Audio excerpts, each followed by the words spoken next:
예, 저는 성격이 좀 산만하고 집중력이 떨어지는 성격이었습니다. 그래서 어머니께서 너무 까불고 성격이 산만하기 때문에 학원을 다니게 하셨습니다. 그래서 제가 속셈학원 하고 웅변학원, 피아노 학원, 그다음에 태권도 웅변학원을 다녔습니다. 그리고 거기다가 저희 어머니께서 교회를 다니셨는데 저도 따라 교회를 다니게 되었고, 그때 이제 방학 때가 되면 여름 성경학교라고 해서 통성기도하고 찬양하고 촛불 고백을 하는 시간이 좀 저에겐 추억으로 남아 있습니다. 그래서 교회 공부를 했는데 이제 교회에서 이제 성경을 가르치잖아요. 근데 성경에서 구약에 있는 내용이 있는데 거기에서는 이스라엘 역사를 가르치고 있습니다. 이스라엘 역사가 굉장히 저한테 난해하고 성경 자체가 그 번역본이기 때문에 내용 자체가 앞뒤가 안 맞는 구절도 많고 토시가 다 어려운 내용이 많아요. 그리고 왜 남의 나라 역사를 왜 우리가 앉아서 배우고 있나 하는 생각도 많이 들었습니다. 그래서 우리나라 역사를 한번 배워보고 싶다는 생각을 가지기 시작했습니다. 그래서 우리나라 역사 공부를 관심을 가지기 시작했고, 그 친구가 한 명 있었습니다. 저한테. 그 친구는 굉장히 책을 읽기 좋아하는 친구였습니다. 책을 읽기 좋아하는 친구였고 또 역사에 관심이 많은 친구였습니다. 그 친구가 이제 자기가 책을 읽으면 그 읽은 내용을 이렇게 알려주기 좋아하고 또 좀 친절한 그런 친구였는데, 그 친구가 이제 자기가 읽은 책 중에 그 한단국이라는 책이 있다고 한번 읽어보라고 해서, 기존의 교과서에서는 우리나라는 한반도에서만 머물러 있는 역사만을 가르쳤는데, 그 책은 단군도 47명의 단군이 존재하였고, 단군 이전에도 나라가 있었고 그 전에도 나라가 있었는데, 그렇게 따져서 우리나라가 1만 년 역사다. 근데 세계 역사를 한번 봐라. 아무리 따져도 5천 년 이상이 된 문명은 없다. 그런데 우리나라는 1만 년이 넘었다.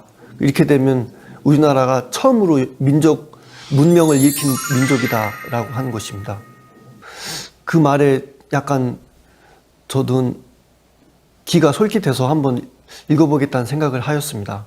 그래서 고등학생이 되어서 이제 한단국이 책을 읽기 시작했습니다. 고등학교 수업 시간에 이제 틈틈이. 그래서 책을 읽고서 굉장히 감동을 많이 받았습니다.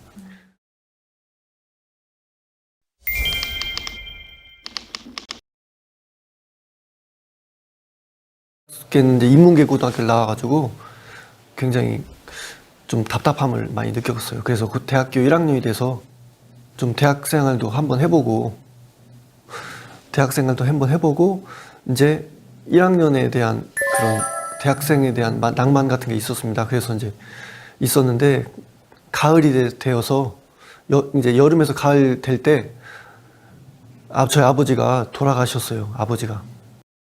저희 아버지는 그 귀금속 가게를 차리셨어요. 귀금속.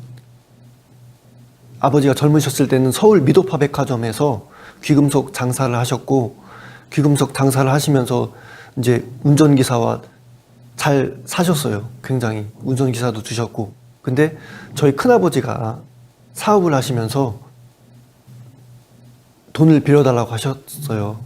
그러시면서 저희 아버지가 대전으로 내려오셔서 이제 가게 문을 여셨는데 장사가 안 되셨어요. 장사가 안 되셔가지고 굉장히 걱정을 많이 하시면서 담배를 엄청 많이 피시고 막 술도 많이 드시고, 그래가지고 결국에는 이제 가게 문을 닫고 중개업을 하셨어요.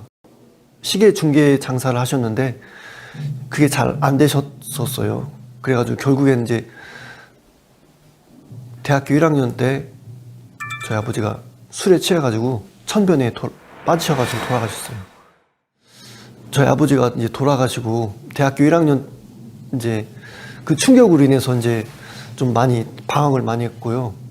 그러고서 1학년 때 이제 대학로를 걷다가 우연히 이제 설문지를 받는 동아리가 있었어요. 저도 이제 전부터 많이 봤어요. 그 동아리를. 근데 그날따라 이제 저한테 혹시 환단고기 읽어보셨냐고 저한테 하더라고요. 그래서 환단고기는 관심이 없는 사람들이 많고 그 환단고기에 대한 책을 읽었다는 사람들도 별로 없거든요. 그래서 선문지를 받기 시작했습니다. 환단고기 책을 자연스럽게 얘기하고 다이제스트 개벽을 주더라고요. 다이제스트 개벽을 주면서 그 속에 환단고기 내용이 있다. 한번 읽어봐라. 그래서 그 책을 읽기 시작했습니다. 예.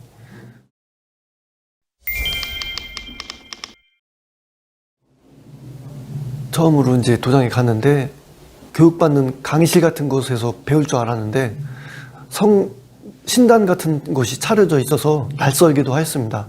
근데 저는 아버지가 돌아가시고 나서 굉장히 죄책감도 있고 그리고 명상도 한번 마음을 안정을 찾고 싶어서 21일 공부를 하면서 팔관법 교육을 받았습니다. 태전 오류도장에서는 책임자 분이 안병주 수호사님이셨습니다. 근데 그분은 항상 치성이 끝날 때면 칠판에 우주변화 원리를 바탕으로 우주 1년과 상제임 천지공사를 이제 섞어서 교육을 하셨습니다. 예. 교육을 하시는데 굉장히 깨달음이 많이 왔고 그리고 상제임 천지공사가 이 세상 돌아가는 틀이라는 거를 그 부분을 많이 인정하게 됐습니다. 예. 그리고 거기다가 앞으로 펼쳐질 이야기가 도전에 다 있다는 것을 알게 되었습니다. 예, 그러면서 입도를 자연스럽게 하게 됐습니다.